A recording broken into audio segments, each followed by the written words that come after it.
Andhra Pradesh DW set or diploma in elementary education సంబంధించిన entrance test అయితే మనకు 2 జూన్ 2025 అయితే కండక్ట్ చేస్తున్నారు. ఈ యొక్క ఎగ్జామ్కి వెళ్ళే ఆస్పిరెంట్స్ ఎవరైతే ఉన్నారో మీకు లాస్ట్ మినిట్ టిప్స్ అయితే ఈ వీడియోలో నేను డీటెయిల్గా అందిస్తాను.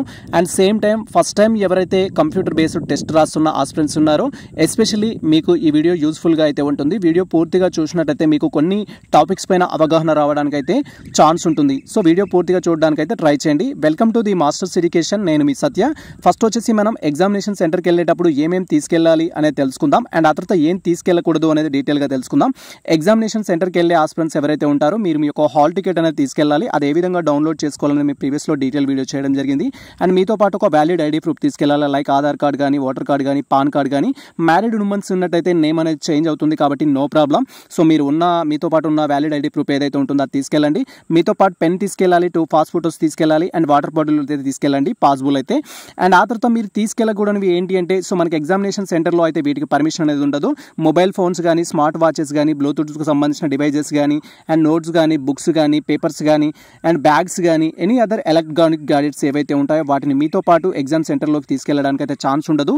ఒకవేళ మీరు తీసుకెళ్ళినా కూడా అక్కడ మనకు బ్యాగేజ్ పెట్టుకోవడానికి ప్లేస్ అయితే ఉంటుంది, లాకర్ అనేది. సో దాంట్లో మీరు మీకు సంబంధించిన డివైజెస్ అన్నిటిని భద్రపరచుకొని వెళ్లాల్సి ఉంటుంది. సో ఎనీవే మీకు లేట్ అవ్వకూడదు అనుకుంటే మీతో పాటు ఇలాంటి గ్యాడ్జెట్స్ ఏమీ తీసుకెళ్ళకండి. అండ్ ఇది మనకు సంబంధించిన మెయిన్ టాపిక్ అయితే. అండ్ తర్వాత మనం ఎగ్జామినేషన్ సెంటర్కి వెళ్ళేటప్పుడు ఏం చేయాలంటే 1 అవర్ బిఫోరే మీరు ఎగ్జామినేషన్ సెంటర్ అయితే రీచ్ అవ్వాల్సి ఉంటుంది. ఎందుకు రీచ్ అవ్వాలి అంటే మనకు వెరిఫికేషన్ అనేది ఉంటుంది. మీకు వెరిఫికేషన్ ప్రాసెస్ అయిపోయిన తర్వాత సో మీకు సిస్టమ్ అనేది అలాట్ చేస్తారు. మీకు సిస్టమ్ అలాట్ చేసిన తర్వాత మీరు సిస్టమ్ కాడ కూర్చోవాల్సి ఉంటుంది. అండ్ అక్కడ కూర్చున్న తర్వాత మనకు ఇన్విజిలేటర్స్ అనేవారు సో ఎవ్రీ 5 మినిట్స్కి ఆర్ ఎవ్రీ టైం వాళ్ళు ఇన్స్ట్రక్షన్స్ అయితే మనకి ఇస్తుంటారు. ఎగ్జామ్ ఏ విధంగా అపియర్ కావాలి అనేది. సో దానికి సంబంధించిన ఇన్స్ట్రక్షన్స్ మీరు కేర్ఫుల్గా రీడ్ చేయాలి. అండ్ మీరు సిస్టమ్ని, మానిటర్ని అబ్జర్వ్ చేస్తూ ఉండాలి. సో మీకు అక్కడ స్క్రీన్ పైన ప్రతిదీ డిస్ప్లే అవుతుంది. మీకు సంబంధించిన ఎగ్జామినేషన్ యొక్క ఇన్స్ట్రక్షన్స్ కానీ అండ్ మీ టైమింగ్స్ కానీ అవన్నీ డిస్ప్లే అవుతుంటాయి. అవి చూడాల్సి ఉంటుంది. ఎస్పెషలీ మీకు మీ యొక్క సిస్టమ్ అలాట్ చేసిన తర్వాత ఫస్ట్ మీకు అక్కడ మీ యొక్క ఫోటో అండ్ మీకు సంబంధించిన నేమ్ అనేది మీ యొక్క సిస్టమ్ పైన డిస్ప్లే అవుతుంది. ఇఫ్ అక్కడ డిస్ప్లే అయిన ఫోటో కానీ నేమ్ కానీ మీది కానట్లయితే ఇమీడియట్లీ అక్కడ ఉన్న ఇన్విజిలేటర్స్కి ఆర్ హెల్పర్స్కి మీరు చెప్పినట్లయితే వాళ్ళు మీకు సర్వీస్ అనేది చేయడం జరుగుతుంది. మీకు సంబంధించిన డీటెయిల్స్ అయితే రావడం జరుగుతుంది. అండ్ ఆ తర్వాత మనకు స్క్రీన్లో టైమర్ అనేది డిస్ప్లే అవుతుంది. అండ్ మీకు నావిగేషన్ బార్స్ అనేవి ఉంటాయి. ఆన్సర్ చేసేటప్పుడు డిఫరెంట్ టెక్నిక్స్ అయితే ఉంటాయి. కంప్యూటర్ బేస్డ్ టెస్ట్ రాసే ఆస్పిరెంట్స్ ఆ యొక్క ఎగ్జామ్ ఏ విధంగా రాయాలని మేము ప్రీవియస్లో డీటెయిల్ వీడియో చేయడం జరిగింది.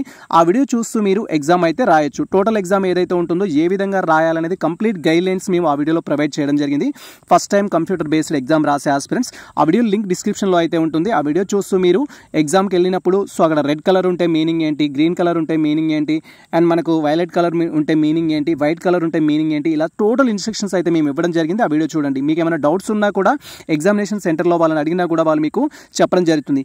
అండ్ ఎగ్జామ్ సెంటర్ అనేది మనకు కంప్యూటర్ బేస్డ్ కాబట్టి టైం మేనేజ్మెంట్ అనేది చాలా ఇంపార్టెంట్. మనకు 100 క్వశ్చన్స్కి ఎగ్జామ్ కండక్ట్ చేస్తున్నారు. 120 మినిట్స్ టైం డ్యూరేషన్ అయితే ఉంటుంది. మనకు పార్ట్ ఏ నుంచి 40 క్వశ్చన్స్, పార్ట్ బి నుంచి 60 క్వశ్చన్స్ అయితే ఇవ్వడం జరుగుతుంది. మీరు చూస్ చేసుకున్న మెథడాలజీ లైక్ సోషల్ కానీ, ఇంగ్లీష్ కానీ, బయో సైన్స్ కానీ, మ్యాథమెటిక్స్ కానీ, ఫిజికల్ సైన్స్ నుంచి మనకు టాపిక్స్ ఉంటాయి. అండ్ అదేవిధంగా పేపర్ 1 ఏదైతే ఉంటుందో జనరల్, పార్ట్ ఏ అనేది జనరల్ టాపిక్స్ ఉంటాయి.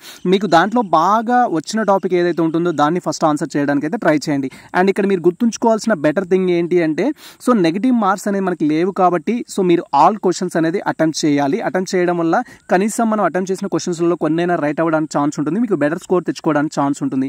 అండ్ ఆన్సర్ చేసేటప్పుడు డైరెక్ట్గా ఆన్సర్ చేయండి. వితౌట్ ప్రిపరేషన్ స్టూడెంట్స్ అయినా కూడా మీరు ప్రిపరేషన్ లేకుండా ఎగ్జామ్ సెంటర్కి వెళ్తున్నా కూడా క్వశ్చన్ అనేది పూర్తిగా చదవాలి. అండ్ 4 ఆప్షన్స్ కూడా చదవాలి. చదివిన తర్వాత ఎలిమినేటింగ్ ప్యాటర్న్ అనేది యూజ్ చేయాలి. గెస్ట్ అనేది స్మార్ట్ గెస్ట్ అనేది సేఫ్. సో మనం స్మార్ట్గా గెస్ట్ చేయాల్సి ఉంటుంది. ఈ టెక్నిక్స్ అనేది మీరు యూజ్ చేయాలి. ఇక్కడ టిప్స్ ఫర్ అన్నోయింగ్ కావచ్చు, డౌట్ఫుల్ క్వశ్చన్స్ కావచ్చు. మీరు ఏం చేయాలంటే ఫస్ట్ ఎలిమినేషన్ ప్రాసెస్ అనేది చేయాలి. క్వశ్చన్ని క్లియర్గా అబ్జర్వ్ చేయాలి. దాంట్లో రాంగ్ ఆప్షన్స్ ఏవైతే ఉంటాయో వాటిని మనము డిలీట్ చేసుకోవాలి. అండ్ మనం లాజిక్స్ అనేది యూజ్ చేయాలి. గ్రామర్కి సంబంధించి కానీ కొన్ని కోడింగ్ వర్డ్స్ కానీ యూజ్ చేసి వాటిని మనం ఐడెంటిఫై చేయాలి. అండ్ ఫస్ట్ మిమ్మల్ని మీరు నమ్మాలి. నార్మల్గా మనం ఒక క్వశ్చన్ చదవగానే దానికి ఆన్సర్ ఏ అనేది మన బ్రెయిన్ ఫస్ట్ చెప్తుంది. అది వినకుండా మనం సి అని డి అని వేరేది పెట్టేస్తాం. అలాంటి మిస్టేక్ చేయకూడదు. మీకు ఏమైనా డౌట్ఫుల్ క్వశ్చన్స్ ఉన్నట్టయితే మార్క్ ఫర్ రివ్యూ అనే ఆప్షన్ ఉంటుంది. ఆ ఆప్షన్ పెట్టుకొని మీరు ఎగ్జామ్ రాయాల్సి ఉంటుంది. సో వీటిపైన మీకు క్లారిటీ రావాలంటే మీరు ఎగ్జామ్ సెంటర్కి వెళ్ళే కంటే ముందు మౌక్ టెస్ట్ అయితే ప్రిపేర్ అవ్వాల్సి ఉంటుంది. మౌక్ టెస్ట్ ఏ విధంగా రాయాలి అనేది మేము డీటెయిల్ వీడియో చేయడం జరిగింది. ఆ వీడియో చూస్తే మీకు క్లారిటీ వస్తుంది. అండ్ దాంట్లో మనకు నావిగేషన్ మార్క్స్ గురించి, మార్కింగ్ పాయింట్స్ గురించి, red colour, white colour, green colour సంబంధించి టోటల్ మీకు సంబంధించిన క్యాలిక్యులేషన్ సంబంధించిన ప్రాసెస్ గురించి అయితే చెప్పడం జరిగింది. అండ్ సో మెనీ ఆస్పిరెంట్స్కి సార్ నేను మ్యాథమెటిక్స్ పారామెడిక్ స్టూడెంట్స్ని పేపర్ ఎలా ఉంటుందా, వాళ్ళు నాకు పేపర్ ఇస్తారా అంటారు. మీకు అక్కడ వర్క్ షీట్ అనేది ఇవ్వడం జరుగుతుంది, దాంట్లో మీరు తీసుకోవాల్సి ఉంటుంది. అండ్ ఎగ్జామ్లో మనం ఫైనల్ సబ్మిట్ అయితే క్లిక్ చేయకూడదు. ఇవి మేజర్గా అయితే మనకు సంబంధించిన థింగ్స్. సో ఫైనల్ రిమైండర్ వచ్చేసి ఏంటంటే ఎగ్జామ్ సెంటర్కి వెళ్తున్నాం కాబట్టి సో మనం స్ట్రెస్ ఫీల్ కాకూడదు అంటే ఈరోజు పూర్తిగా నైట్ మంచిగా పడుకోవాలి. అండ్ ఏదైనా లైట్ మీల్స్ తీసుకోవాలి, హెల్తీ మీట్, వెయిట్ మీట్ అనేది ఎక్కువ తీసుకోకూడదు. ఎగ్జామ్ సెంటర్లో కామ్ అండ్ కాన్ఫిడెంట్గా అయితే మీరు ఉండాల్సి ఉంటుంది. 100 క్వశ్చన్స్కి 100 క్వశ్చన్స్ అయితే అటెంప్ట్ అవ్వండి. అండ్ దిస్ మూమెంట్ వచ్చేసి ఏంటంటే మీరు ఇప్పుడు లెర్నర్ కాదు, ఇకపై నుంచి మీరు టీచర్స్ కాబట్టి సో మీరు ఏది నేర్చుకున్నా కూడా టీచర్లా నేర్చుకోవాలి.